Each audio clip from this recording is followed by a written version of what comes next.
జ్యువెలరీలో వడ్డానం Mela October 4th నుంచి 12th వరకు ఫ్లాట్ 9.99% విఏ ఆఫర్ మీకోసం. నమస్తే రమ్మగారు. నమస్తే జీ. మనము కథా సరిసాగరంలో సిరీస్ చేసుకుంటున్నాం కదా, శక్తివేగుడి కథ. అవునండి. సో మరి అతను కనకపురికి మళ్ళీ బయలుదేరాడు భార్య కోసం. బయలుదేరాక ఏమైంది, ఇప్పుడు మొదట వాడికి వెతుక్కుంటూ పోయాడు, చాలా టైం పట్టింది. కానీ ఇప్పుడు తెలుసు అర్థమైపోయింది, ఆ రూట్ తెలుసు కదా. ఈ రూట్లు మొదటవన్నీ దాటుకుని సముద్ర తీరానికి చేరాడు. తీరా ఈ సముద్ర తీరంలో ఇతను పడవలెక్కడానికి ప్రయత్నం చేస్తుంటే అతనికి సముద్రగుప్తుడు కనపడ్డాడు. మొట్టమొదటి ఇతన్ని తీసుకెళ్ళాడు. అవును, తీసుకెళ్తే పడవ పగిలిపోయిన చెరోదారి అయిపోయారు కదా. అతను కనపడేసరికి ఆశ్చర్యపోయాడు.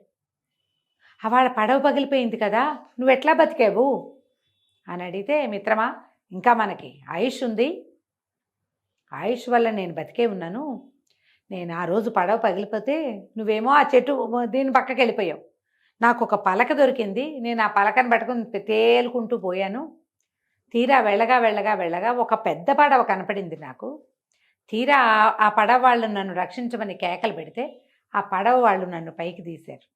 నా అదృష్టం బాగుండి ఆ పడవలో ఉన్నది నా తండ్రే. ఓహో, అంతకుముందు తండ్రి ఎక్కడికో వెళ్ళిపోయాడు, అందుకని ఇంకా ఆయన దొరికేలాగా లేడని ఈ అబ్బాయి ఈ పడవ ఎక్కాడు. ఇది కాస్త పగిలిపోయింది. తండ్రి నన్ను గుర్తుపట్టాడు.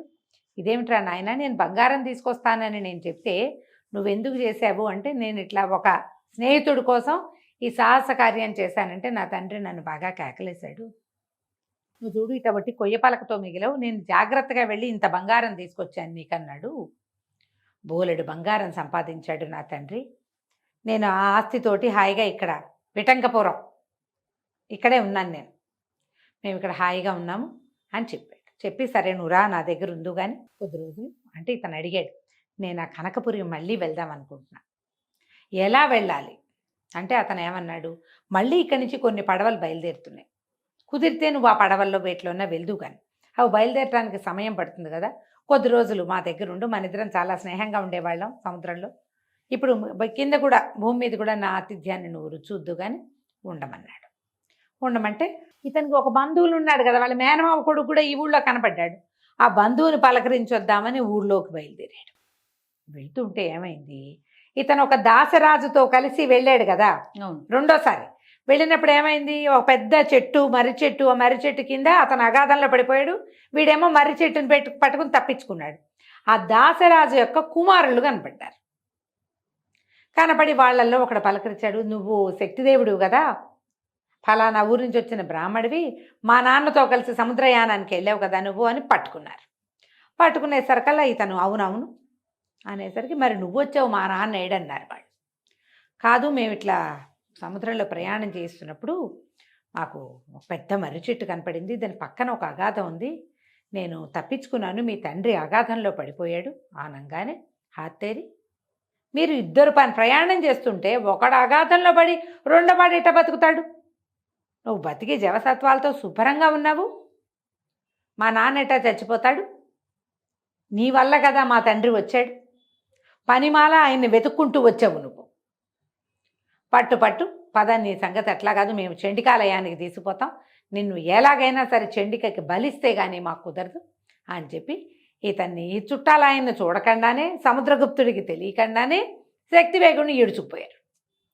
ఈడ్చుకుపోయి వాళ్ళది ఒక పెద్ద చండికాలయం ఉంది. దాసరాజు అంటే వీళ్ళు పల్లెకారులు కదా, పల్లెవాళ్ళు, వాళ్ళకు ఒక చండీ గృహం ఉంది, తీసుకుపోయి అందులో కట్టేశారు. కల వీడు పరి విధాలా ఏడ్చాడు. నేను ఒక విద్యాధర కన్యకని ప్రేమించటం ఏమిటి, రాజకుమార్తె కోసం బయలుదేరితే విద్యాధర కన్యక లభించటం, ఆమెతో ప్రేమగా ఉండి అనవసరంగా ఆవిడ వెళ్ళొద్దు 3వ అంతస్తులోకి అంది, వెళ్ళటం తక్కువగా వెళ్ళాను, వెళ్ళి అక్కడైనా ఉన్నాను కాదే, అక్కడుంటే ఆమెతో వివాహం అయ్యేది, పోనీ ఏదో తప్పించుకున్నాను, మత్స్యలోకం చేరా, మా అమ్మంది మా నాన్న ఉన్నాడని వెనక్కి వస్తే, మా ఊరు వచ్చేస్తే ఈ అమ్మాయి పోయింది, చివరికి ఇప్పుడు మళ్ళీ కనకపురికి వెళ్దామంటే ఆ దారి కనపడక ఈ దారి పట్టించావేమిటమ్మా, తెల్లవారేసరికల్లా వీళ్ళందరూ నన్ను బలిచ్చేసేలాగా ఉన్నారు అని విపరీతంగా ఏడ్చి ఎంతో చండీ ప్రార్థన చేశాడు. బ్రాహ్మణ పుట్టాడు కదా, ఇతని స్తోత్రం ఫలించింది. తెల్లవారుజామున అమ్మవారు కనపడింది. ఓరి నాయన, నువ్వు బెంగ పెట్టుకోకు, నీకు ఇంకా జీవనం ఉంది, ఇవన్నీ నీ శాపాల వల్ల ఇవి జరుగుతున్నాయి, రేపు పొద్దున్నే ఒక అమ్మాయి వస్తుంది ఇక్కడికి. దాని పేరు బిందుమతి. ఆ పిల్ల దాసరాజు కూతురు. అది పల్లెకార్ల పిల్లని భయపడకు నువ్వు. పల్లెకార్ల పిల్ల కాదు, శాపవశాత్తు ఇక్కడ పుట్టిన నా విద్యాధర కన్యక. ఆ పిల్ల నిన్ను పెళ్లి చేసుకుంటానంటుంది. ఒప్పుకో. ఇప్పుడు నేను బ్రాహ్మణి కదా, పల్లెకాంతాన్ని ఎట్ట చేసుకోనని అనుకోక. శాపవశాత్తు పుట్టింది, నువ్వు ఆ పిల్లని పెళ్లి చేసుకో, చావు నుంచి తప్పించుకుంటావు. రాగల కాలానికి ఏం జరుగుతుందో అది జరుగుతుంది. తెల్లవారేసరికల్లా చక్కగా అందంగా పుష్టిగా నున్నగా నవనవలాడుతున్న ఒక ఆడపిల్ల 18 ఏళ్ళది లోపలికి వచ్చి చెండికి దండం పెట్టి వెనక్కి తిరిగితే పక్కన గొలుసులతో కట్టేసి కనపడ్డాడు శక్తివేగుడు. ఇతను చూడంగానే చాలా ముచ్చటగా అడిగింది, నువ్వెవరు, ఇక్కడ ఎందుకున్నావు, ఏమిటి అనేసరికల్లా నేను ఫలానా వాడిని ఫలానా అని చెప్పాడు. అబ్బా మా అన్నయ్య ఎన్ని సంబంధాలు తెచ్చారో, మా అన్నయ్యలు ఒక్కడు నీలాంటి చక్కడివాడు రాలేదే, నువ్వు ఇంత చక్కగా ఉన్నావు, నన్ను పెళ్లి చేసుకుంటావా అని. ఈ లోపల ఆ దాసరాజు కొడుకులు కూడా వచ్చేసారు. వాళ్ళందరికీ తెల్లవారుచామున కల్లో ఈ ఎవరైతే నేరస్తుడు పట్టుబడ్డాడో బందీకి చెల్లెల్నిచ్చి పెళ్లి చేయండి అని వచ్చింది ఆజ్ఞ. వాళ్ళు ఇతని కట్లోడు తీసి, మా తండ్రి తన ప్రాణం నీకోసం విడిచిపెట్టాడు, ఆయన ప్రాణంతో సమానంగా చూసుకున్నారు బిందుమతి మా చెల్లెలు, ఈ పిల్లని పెళ్లి చేసుకో, మాతో పాటు ఉండన్నారు. ఏం చేస్తాడు, ఎక్కడికి వెళ్ళేవి లేదు, కనకపూర్ లేదు, ఏమీ లేదు. ఈ పిల్ల కూడా ఇంచుమించుగా ఈ కనకరేఖ అంతంగానూ ఉంది. అక్కడ కనకప్రభను చూశాడు, ఆ కనకప్రభ లాగానూ ఉంది. సరేనని పెళ్లి చేసుకున్నాడు. ఈవిడితో కలిసి హాయిగా ఉండేవాడు. ఉంటుంటే ఏమైంది, ఒకనాడు మేడ మీద కూర్చున్నారు. ఇతన్ని ఏ అనుచిత కార్యాలకి వాళ్ళు నియోగించేవాళ్ళు కాదు, ఏదైనా పై పనికి సహాయం మాత్రం చేయించుకునేవాళ్ళు. భార్యాభర్త ఇద్దరు మేడ మీద కూర్చుని కిందకు చూస్తున్నారు. కిందకు చూస్తుంటే వీళ్ళని పల్లెకారులు కదా, ఆ మనుషుల్లో ఒకడు ఒక ఆవుని, మరణించిన ఆవు మాంసాన్ని మోసుకెళ్తున్నాడు. పైనుంచి చూసి ఈయన రోతగా అనిపించి అతను అన్నాడు, అసలు గోవు బతికున్నా మరణించినా కూడా పూజనీయం కదా, ఈ పాపిష్టివాడు ఈ గోమాంసం అంతా తిని హరాయించుకుంటాడా, ఏమి పుటకలు ఇవి, పూజనీయమైన దాన్ని పూజించడం రాని జాతి ఎందుకు మానవులుగా అన్నాడు. అంటే అమ్మాయి అంది, ఏం చేస్తానులే, నేను కూడా అంతే, ఈ చేయకూడని పని చేస్తేనే ఇలా పాపిష్టి జన్మలు వస్తాయి, విద్యాధర కన్యని ఇక్కడ పుట్టాల్సి వచ్చింది నేను అనేసరికల్లా ఏం జరిగిందో చెప్పు, ఏం జరిగిందో చెప్పు అని పదే పదే అడిగాడు. ఆ అమ్మాయి అంది, నేను చెప్పిన ఒక పని చేస్తానని నువ్వు ఒప్పుకుంటే నా విషయం చెప్తా అనేసరికి భార్య సకచిలకలా ముచ్చటగా ఉంది. దీనివల్ల కదా తను ప్రాణాపాయం నుంచి తప్పించుకుంది, లేకపోతే తెల్లవారగానే మెడ ఉత్తరించి చెండికకి బలిచ్చేవాళ్ళు. సరే నీకేం కావాలంటే అది చేస్తా, చెప్పు చెప్పు నీ సంగతి అన్నాడు. అనేసరికల్లా ఈ అమ్మాయి అంది, మేము విద్యాధర కాంతని, మేము చిన్నప్పుడు వీణ వాయించుకునేవాళ్ళం, అయితే ఏమైంది, వీణ తీగ సాగిపోయింది, సాగితే దాన్ని అక్కడ కత్తిరించి మళ్ళీ ముడేసుకోవాలి, పళ్ళకి పట్టించి కొరికాను దాన్ని. ఆ వీణ తంత్రి గోవు యొక్క నరాలతో చేయబడింది. ఆ గోనరం పంటికి తగిల్చినందుకు నాకు ఇలాగ పల్లెకార్లలో పుట్టవలసిన కర్మ దాపురించింది. మాంసభక్షణ చేసినట్టే గోవు నరం పంటికి నోటికి తగిలింది, పళ్ళకి తగిలిందంటే నాలుగుకి నోటికి తగిలినట్టు. శాపవశాత్తు మరి నాకు నేను చేసిన ఆ దుష్కర్మ వల్లే, శాపం కాదు అది కర్మ, దానివల్ల నేను ఇట్లాగా గోమాంసం తినే వాళ్ళ మధ్యలో పుట్టవలసి వచ్చింది.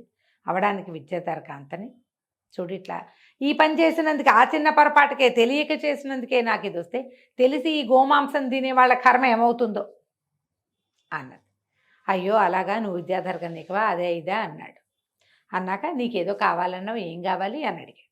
అడిగేసరికి అలా అమ్మాయింది, మరి అనతి కాలంలో నీకు ఇంకో పెళ్ళి అవుతుంది, నేను ఉంటాను, ఇంకో పెళ్ళి అవుతుంది.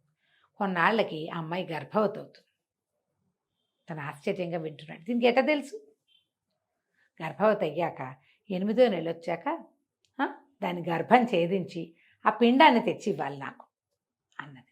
కాంతపోయాడు, ఏమిటదా, గర్భం ఛేదించటం ఏమిటి, పిండాన్ని నీకు తెచ్చి ఇవ్వటం ఏమిటి, నేను అట్లాంటి పని చేయను అన్నాడు. ఈ అమ్మాయింది, మరి ఇందాక ఒట్టేసావుగా నువ్వు,